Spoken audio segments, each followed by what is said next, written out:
दौनागढ़ एक शहर था, उसमें एक राजा राज करते थे जिनका नाम था महाराज सालदेव, और बहुत ही अच्छे राजा थे, धर्म पर चलने वाले राजा, अच्छी नीति के राजा थे।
बहुत ही अच्छे महाराज हुए सालदेव, जिनके राज्य में किसी बात की कमी नहीं है और धर्म के मार्ग पर चलने वाले महाराज हुए हैं।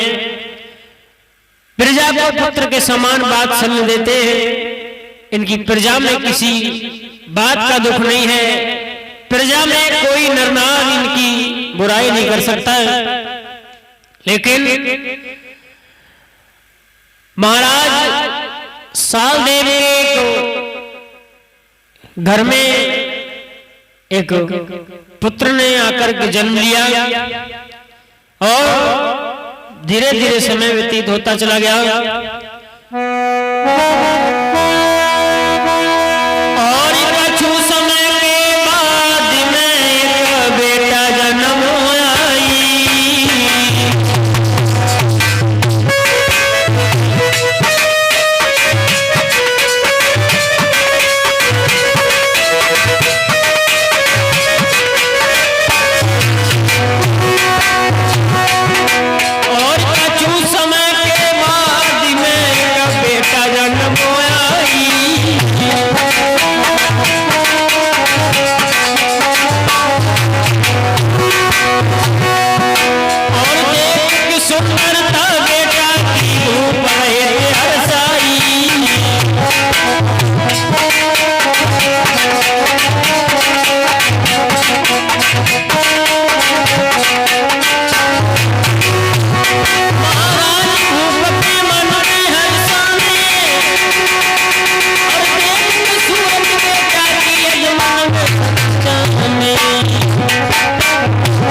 महाराज सालदेव के घर में एक पुत्र ने आकर के जन्म लिया।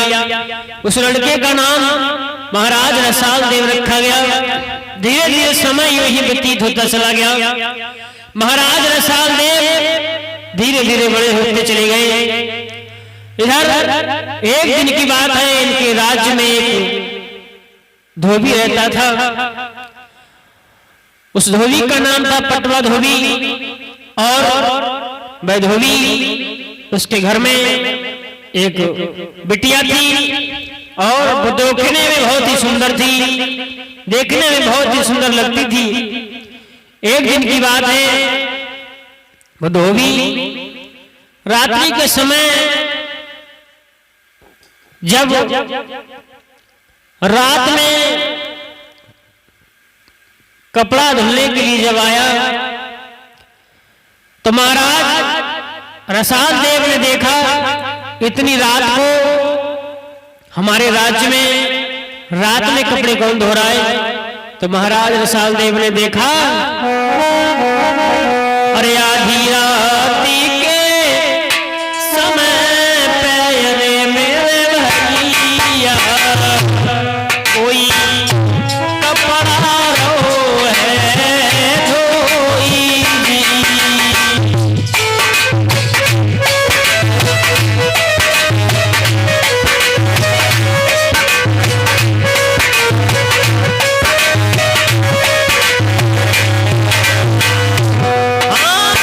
आ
देखा कि हमारे राज्य में इतने रात्रि के समय कपड़े कौन धोने आया है। जब देखा तो पटवा नाम का धोबी रात्रि के समय कपड़े धो रहा है। महाराज रसाल देव आगे बढ़े और धोबी से एक बात की, भैया तुम इतनी रात्रि में कपड़े धोने के लिए क्यों आए हो? धोबी कहने लगा, महाराज मेरी बेटी है, वो बहुत सुंदर है और उसे मर्दों से बहुत नफरत करती है। वो ना किसी मर्द का मुंह देखती है और ना ही दिखाती है। महाराज रसाल देव कहने लगे, कितनी सुंदर है तुम्हारी लड़की, जो किसी मर्द को देखना नहीं चाहती है और ना देखती है ना मुंह दिखाती है। इतनी अच्छी है तुम्हारी लड़की। धोबी कहने लगा, हाँ मेरी लड़की इतनी अच्छी है और उसी के कपड़े में रात के समय धुलने के लिए आया हूं। महाराज रसाल देव कहने लगे, धोबी से एक बात कही है, धोबी भैया अरे अपनी बिटिया दिखाइयो मेरे दिल की लगन बुझाइयो रे।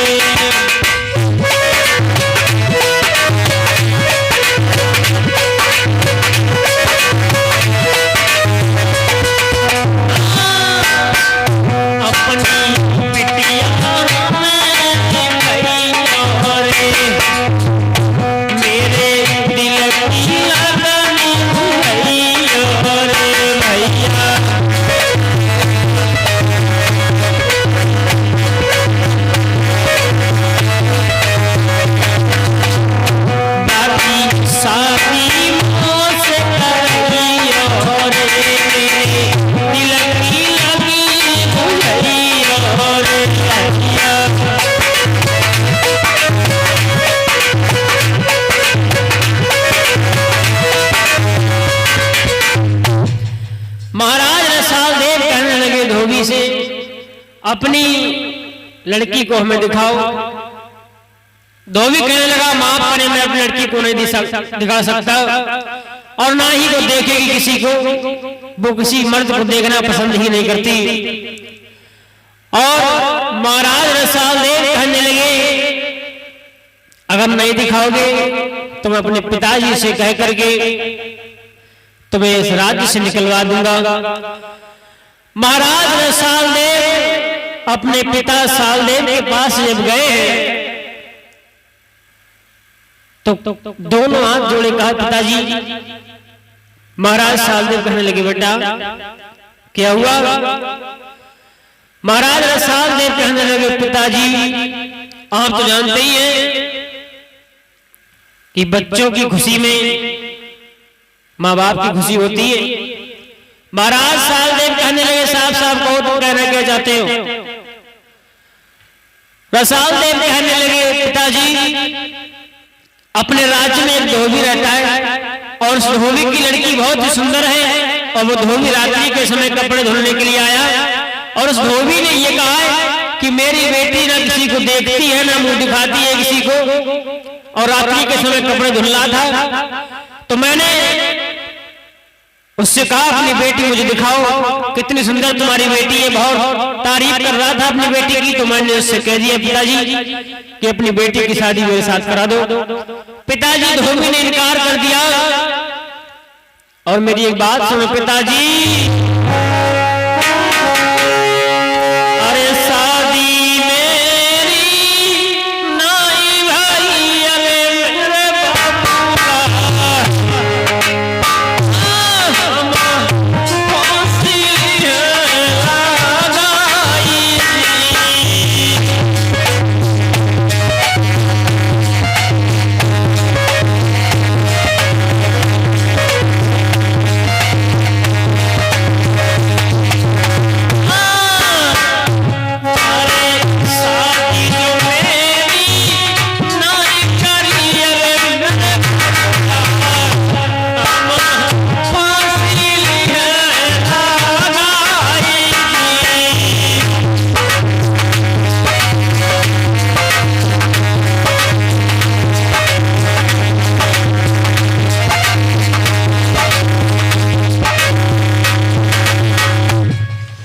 महाराज रसाल देव कहने लगे पिताजी अगर उस लड़की को नहीं दिखवाया मुझे, उस लड़की से मेरी शादी नहीं हुई ना पिताजी तो मैं फांसी लगा लूंगा, पिताजी मैं जीवित नहीं रहूंगा। महाराज रसाल देव कहने लगे पागल हो गए हो, दिमाग खराब हो गया तुम्हारा। हमारे राज्य में आज तक किसी ने हमारी बुराई नहीं की, मेरी प्रजा में मेरे राज्य में जय जयकार होती है महाराज रसाल देव के नाम से, और तुम इतनी गलत बात कर रहे हो। बेटा जिद नहीं करते हैं। महाराज रसाल देव समझाने लगे, लेकिन महाराज रसाल देव ने एक भी बात नहीं मानी। महाराज रसाल देव कहने लगे मेरा प्रजा में नाम है, अरे दूर दूर तक मेरी प्रजा के लोग बड़ाई करते हैं, और तुम आज तक मैंने अपनी प्रजा के लोगों से कोई गलत बात नहीं की, मैंने प्रजा के लोगों को नहीं सताया, और तुम ऐसी बात कर रहे हो। महाराज रसाल देव कहने लगे पिताजी अगर मेरी खुशी चाहते हो तो मेरी उस लड़की से शादी कराओ, मुझे वो लड़की दिखाओ, वरना पिताजी मैं जीवित नहीं रहूंगा। महाराज रसाल देव घबरा गए एकदम, और इस धोबी के पास मजबूर होकर के गए। धोबी से कहा धोबी अरे कौन है तुम्हारी बेटी, मेरा लड़का जिद कर रहा है उससे शादी करने की। धोबी ने इनकार कर दिया, माफ करें महाराज मैं अपनी लड़की को नहीं दिखा सकता, और ना ही वो देखना पसंद करती है किसी को। महाराज रसाल देव कहने लगे धोबी अगर तुम अपनी लड़की को नहीं दिखाओगे तो मेरे राज्य से बाहर चले जाओ, मेरे राज्य से निकल जाओ। महाराज आज धोबी घबरा गया और उदास होकर के आज धोबी बेचारा वहां से उदास होकर के चला है। और जब घर पे पहुंचा तो धोबी ने अपना सब सामान बांध लिया दूसरे राज्य में जाने के लिए। धोबी की लड़की आई और कहने लगी पिताजी क्या बात है, कहां जा रहे हो?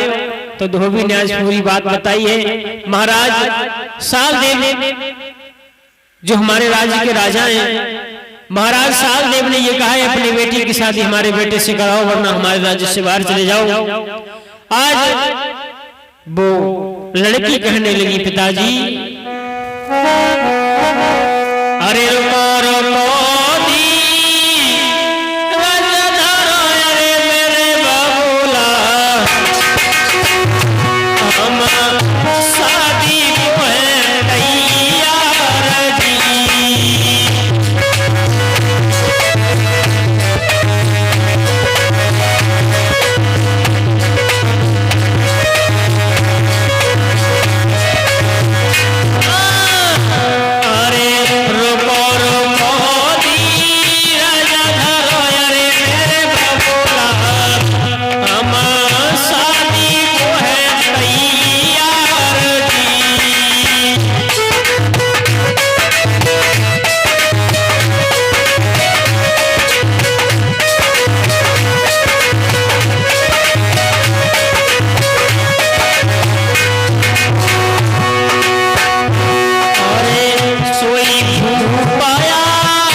लड़की कहने लगी पिताजी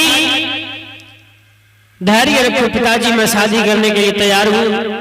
उस लड़की का नाम था गांगुली परी। और जब उस लड़की ने इतनी बात कही है और कहने लगी पिताजी लेकिन मेरी एक शर्त है। धोबी कहने लगा क्या शर्त है? लड़की कहने लगी पिताजी उन महाराज से ही जाकर कह दो कि मैं शादी कर लूंगी, पर मेरी एक शर्त है। शर्त यह है कि मैं दिन में उनके घर रहा करूंगी और रात को अपने घर। आज और ये कहा उनसे कह देना कि मेरे आने जाने का रास्ता अलग से बनवाए, कोई मुझे देख ही ना पाए।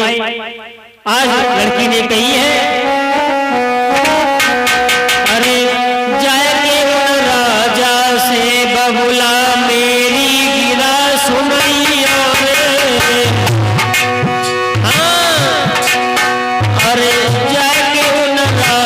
जान से पिताजी मेरी गिरा सुनियो रे, और आन जान को रास्ता पिताजी अलग से करवैयो रे।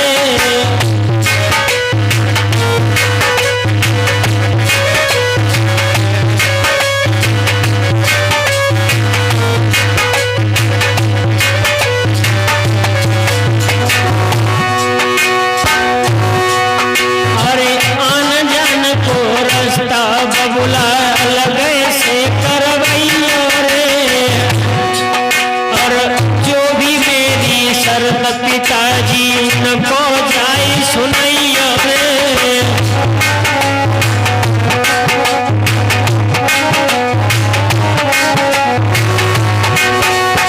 जो भी मेरी शर्त पिताजी उनको जाई सुनैयो रे, अरे कहियो जाए राजा से मेरी बिटिया की शरत निभाइयो रे।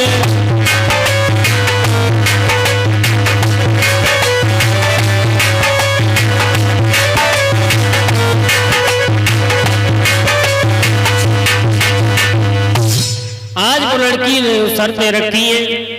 धोबी पहुंचा महाराज के पास और रसाल देव से कहने लगा, महाराज हमारी बेटी की जो शर्तें हैं। बोले क्या शर्तें हैं? बोले शर्तें ये हैं कि दिन में आपके घर रहा करेगी और रात को अपने घर रहा करेगी, और उसके आने जाने का रास्ता अलग से बनवा दो। अगर ये शर्त मंजूर है तो मेरी बेटी शादी करने के लिए तैयार है।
होने लगे एकदम से, और शादी करने के लिए वो तैयार हुई, घर में रहने लगी। पूरे दिन तो महाराज रसाल देव के पास रहती है और रात्रि के समय धीरे से निकल जाती है। धीरे धीरे समय व्यतीत होता चला गया। महाराज रसाल देव सोचने लगे ये रात को कहां जाती है, एक दिन इसका पता लगाऊं। तो देखा इंद्र के सभा में नृत्य करने के लिए जाती थी गांगदेव नाम की परी। महाराज रसाल देव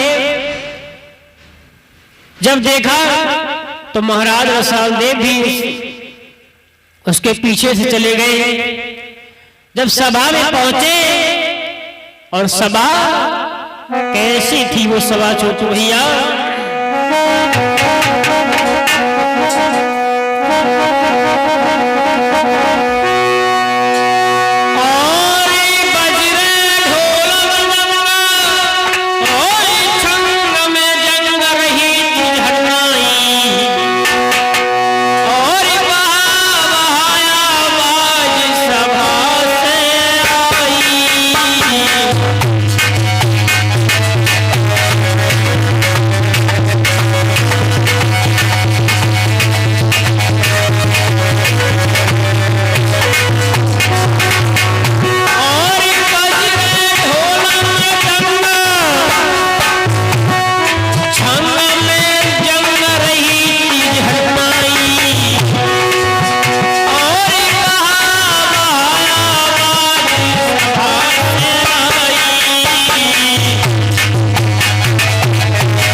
इतनी जोर की सभा लगी हुई है, एक से एक बड़े जवान बैठे और गणिकाओं का नृत्य हो रहा है। और उन्हीं परियों में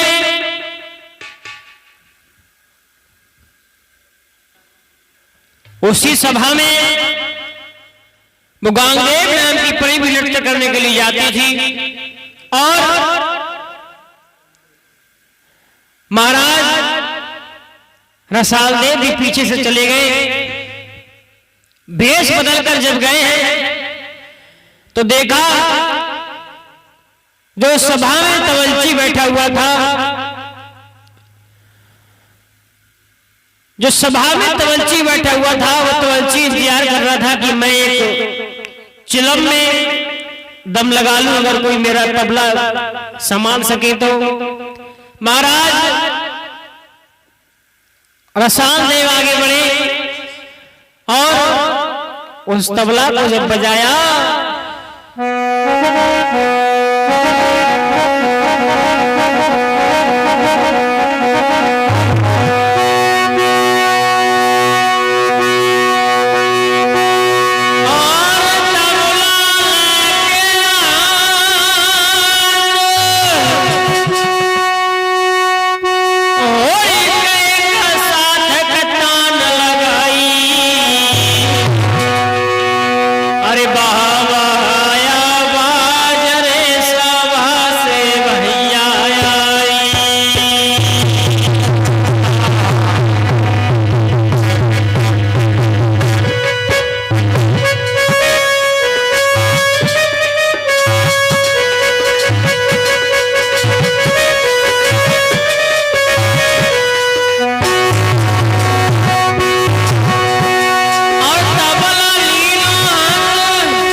महाराज रसाल देव ने जैसे ही तबला को बजाया तो उस गांगदेव परी ने देखा कितना सुंदर तबला किसने बजाया।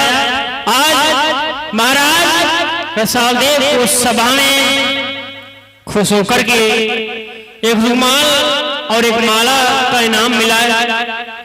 महाराज रसाल देव उस गांगदेव परी जिस खटोले से आया करती थी उस खटोले का बम्फड़ पकड़ के महाराज रसाल देव भी उसके पीछे पीछे आ गए और गांगदेव परी को कोई बात पता नहीं लगी। जैसे ही सुबह हुआ महाराज रसाल देव पूरी रात वहां जब रहे तो महाराज रसाल देव नींद में सो रहे हैं और महाराज रसाल देव नींद में सो रहे हैं। गांगदेव परी आगे बढ़ी और कहा महाराज उठो सुबह हो गया। महाराज रसाल देव कहने लगे तुमने मुझे कच्ची नींद में उठा दिया, मैं सपना देख रहा था। गांगदेव परी कहने लगी सपना? बोले हाँ बहुत अच्छा सपना देख रहा था मैं। बोले क्या देख रहे थे महाराज?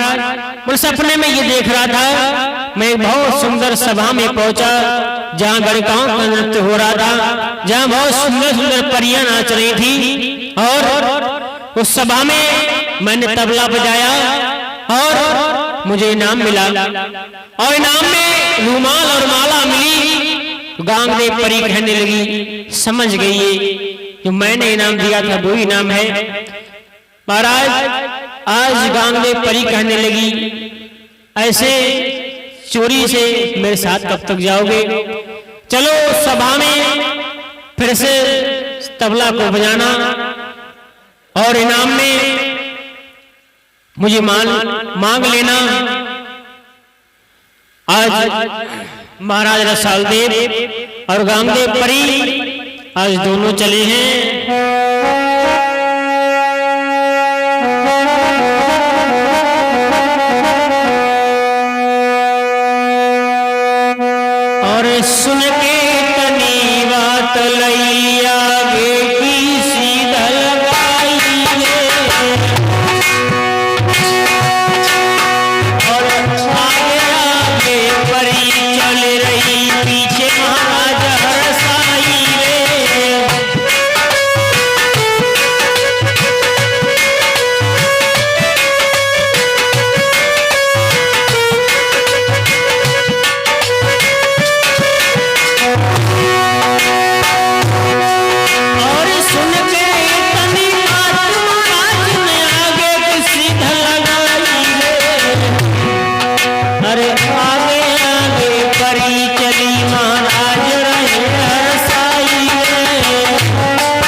महाराज रसाल देव उसी सभा में आज पहुंचे हैं। तो देखा सभा लगी हुई है और आज महाराज रसाल देव ने फिर से वही तबला को जब बजाया, उस सभा में इंद्र कहने लगा, खुश होकर के तुम मुझसे इनाम मांग लो। गांगदेव परी ने पहले ही कह दिया था, महाराज इनाम में तुम मुझे मांग लेना।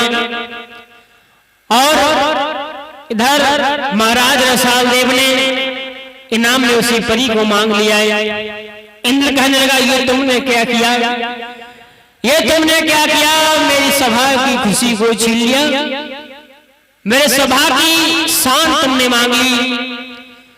आज महाराज रसाल देव उस सभा से उस परी को इनाम में मांग कर चले आए। उस परी का उस सभा में नृत्य करना बंद हुआ, नृत्य करना बंद हुआ। महाराज रसाल देव उसके साथ रहने लगे और इधर वन में पांडव लखिया मंदिर बनवा रहे थे और जैसे ही वो गांगदेव परी अटा पे चढ़ती थी तो इतनी सुंदर थी, इतनी सुंदर थी।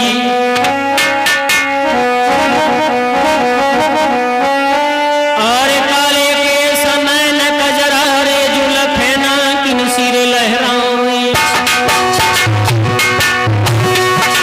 और बात करत फुलपति सी कौन अंबर में हो जाए।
इतनी सुंदर थी गांगदेव परी, जो अटा पे चढ़ती थी वो पांडव मंदिर बनवा रहे थे।